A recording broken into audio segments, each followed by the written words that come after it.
हैं ISKCON. ISKCON नाम की एक अमेरिकन संस्था ये एक 3 साल का साधु भाग तो जानते हैरानी होगी कि बीजेपी नेता मेनका गांधी ने इस्कॉन पर एक गंभीर आरोप लगाया। आखिर क्या वो आरोप और उन आरोपों के बाद इस्कॉन ने क्यों मेनका गांधी पर 100 करोड़ रुपए का मानहानि का नोटिस दिया? ইসকনের সাম্প্রতিক কার্যক্রমগুলো বাংলাদেশের সার্বভৌমত্বের জন্য থ্রেট হয়ে দাঁড়িয়েছে। হরে কৃষ্ণ দর্শন প্রচার করতে এসে এখন ভারতের উপর হিন্দুত্ববাদী সংগঠন আরএসএস এর জয় শ্রীরাম স্লোগান দিচ্ছে। জয় শ্রীরাম স্লোগান দিয়ে আমাদের সেনা অফিসারকে হত্যার হুমকি দিচ্ছে।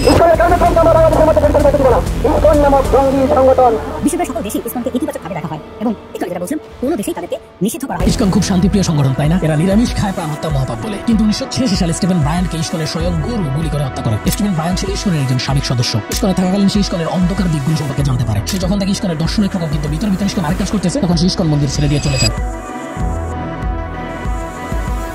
বর্তমান সময়ের আলোচিত সমালোচিত একটি হিন্দুত্ববাদী সংগঠন ইসকন।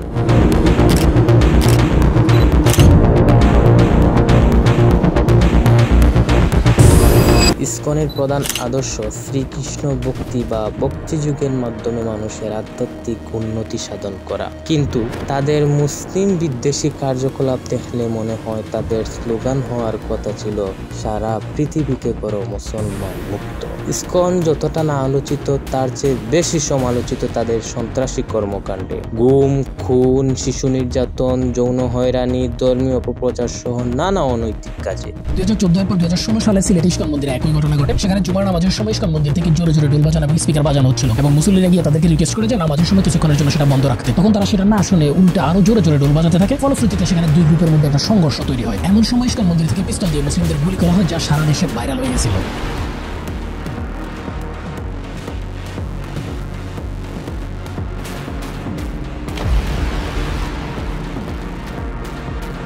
ওই ঘটনার পর অন্য ভট্টাচার্য নামে এক হিন্দু পোস্ট করে বলেন, ইসকনি মতাদর্শীরা ধর্ম পালন করতে গিয়ে মন্দিরে পিস্তল, বন্দুক ইত্যাদি অস্ত্র রাখার অনুমতি কি? প্রশাসনিকভাবে উৎসাহ ধর্ম পালনে অস্ত্রের প্রয়োজনীয়তা কি সেটাই জানার অভিপ্রায়। ইসকন অহিংসা পরম ধর্মের বুলি আওড়ালেও কাজকর্মে এক ধরনের জঙ্গি। অথচ আপনি স্বাধীন 50 বছর নয়, গত 100 বছর ইতিহাসে রিসার্চ করেন যে এই দেশে কোনো সনাতনী হিন্দুরা মুসলমানদের নামাজের সময় এরকম জোরে ডাকডোল বাজাতো না, বরঞ্চ তারা নামাজের সময় রেসপেক্ট করে এগুলো বন্ধ রাখতো। প্রিয় দর্শক, আমাদের আজকের ভিডিওতে আমরা ইসকনের আদ্যপান্ত সহ বাংলাদেশে ইসকনের অপতৎপরতা সম্পর্কে জানব। আশা করছি পুরো ভিডিওতেই আমাদের সাথেই থাকবেন। International society for Krishna consciousness বা আন্তর্জাতিক কৃষ্ণ বাবা নির্মিত সংঘকে সংক্ষেপে ইসকন বলা হয়।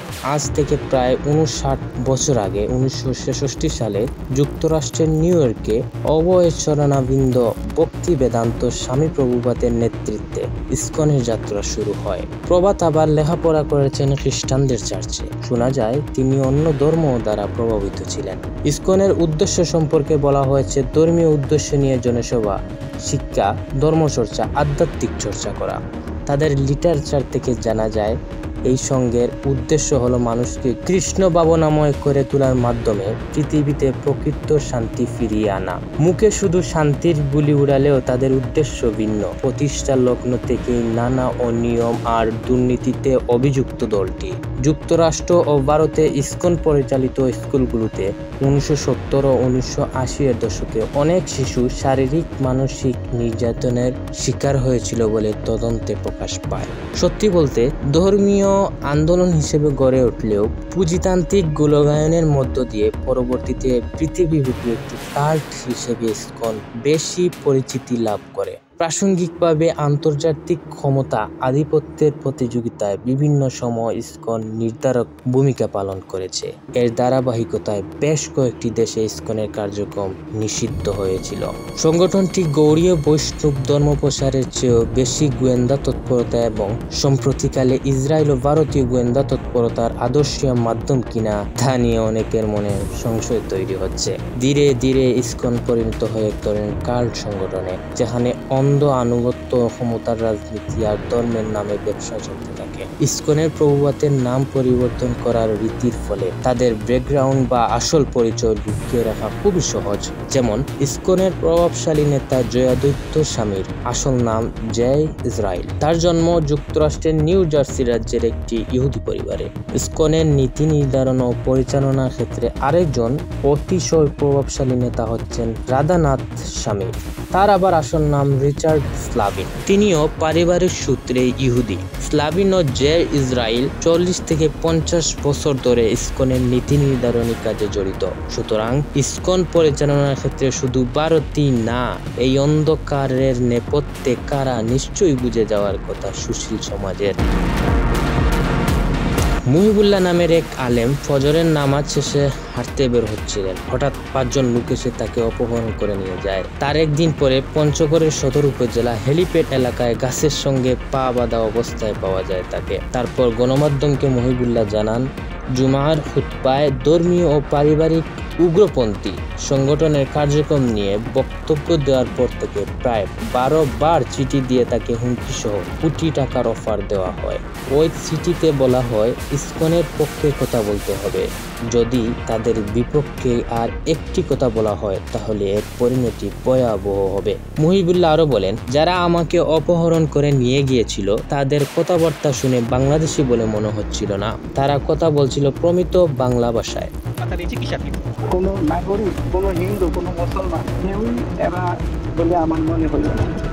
ইমাম মুহিবুল্লাহ জানান, বুধবার সকালে হাঁটতে বের করে একটি অ্যাম্বুলেন্স তাকে তুলে নেয়। 4-5 জন লোক তার চোখ পেতে মারধর করে এবং গালিগালাজ করে। তার দাবি, অপহরণকারীরা বাংলাদেশি মনে হয়নি এবং প্রমিত বাংলা ভাষায় কথা বলছিল। তাকে গত 11 মাস ধরে বেনামি চিঠির মাধ্যমে হুমকি দেওয়া হচ্ছিল এবং ইসকনের পক্ষে অবস্থান নেওয়ার চাপ দেওয়া হচ্ছিল বলে তিনি জানিয়েছেন। সর্বশেষ 21 অক্টোবর পাওয়া চিঠিতে তাকে ইসলাম ও কোরআন নিয়ে বক্তব্য দিতে নিষেধ করা হয়। ঘটনার পর পঞ্চগড়ে বিক্ষোভ করে পঞ্চগড় ইমান আকিদা রক্ষা কমিটি। কার নাম, রাজনৈতিক ব্যক্তির নাম, ধর্মের নাম কিছুই আমি জানি না, তবে যারা কথা বলছে এদের কাউকে বাংলাদেশি মনে হয় নাই। হিন্দু, খ্রিস্টান, বৌদ্ধ, মুসলমান বাংলাদেশি কোনো নাগরিক মনে হয় নাই। আর কি জানতে চান?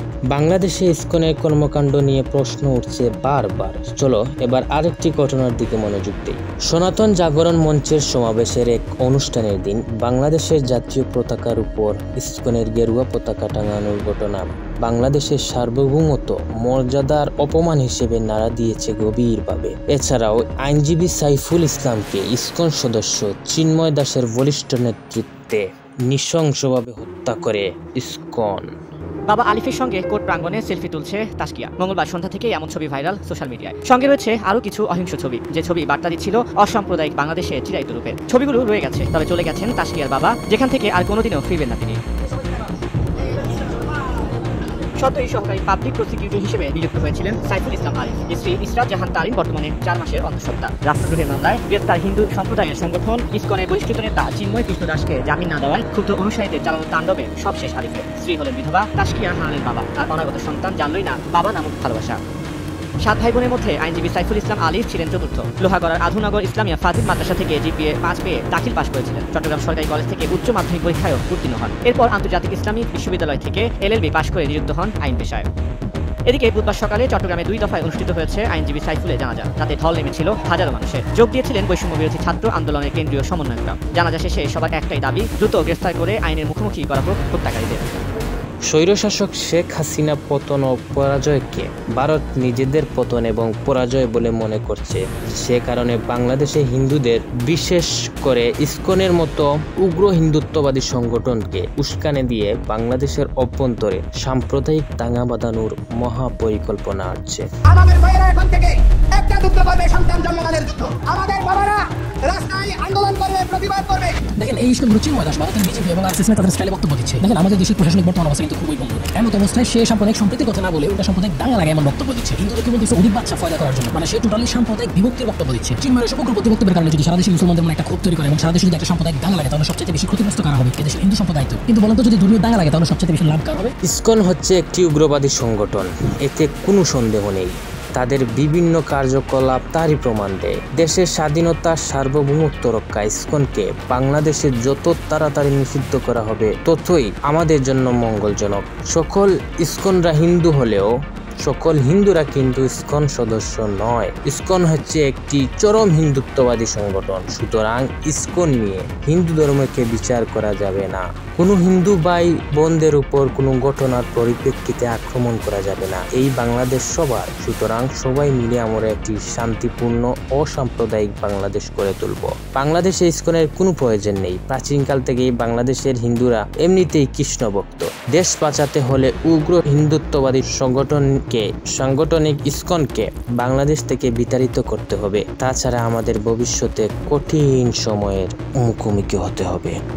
ইসকনের গল্পটা কেবল এক ধর্মীয় সংগঠনের ইতিহাস নয়, মুখোশের আড়ালে লুকিয়ে থাকা শক্তি, প্রভাব আর ষড়যন্ত্রের গল্প, যেখানে ভক্তির নামে চলে বিভেদের রাজনীতি, শক্তির বুলি উচ্চারণের আড়ালে ঘৃণা ছড়ানো হয় নিঃশব্দে। শান্তির প্রতীক হওয়ার কথা ছিল যাদের, তারা আজ পরিণত হয়েছে বিতর্ক আর দ্বন্দ্বের। কেউ হিন্দু, কেউ মুসলমান, কেউ বৌদ্ধ, তবু আমরা সবাই এক জাতি, এক মাটি, এক পতাকা। কিন্তু যখন কোনো সংগঠন এই ঐক্যকে ভাঙার চেষ্টা করে, তখন সেটি শুধু ধর্ম নয়, মানবতাকেও আঘাত হানি করে। তবু মনে রাখবেন, অন্ধকার যত গভীরই হোক, একটি মাত্র আলোর শিখাই সেটাকে ভেদ করতে পারে। আর সেই আলো আপনি, আমি, আমরা সবাই। যদি তোমরা সত্যকে জানতে চাই, যদি আমরা সত্যকে জানতে চাই, যদি অন্যায়ের সামনে নীরব না থাকি, তাহলেই একদিন হয়তো সব মুখোশ খুলে যাবে। সত্যের আলো ছড়িয়ে পড়বে সর্বত্র। ধর্ম হোক ভালোবাসার জন্য, শান্তির জন্য, ঘৃণার জন্য নয়।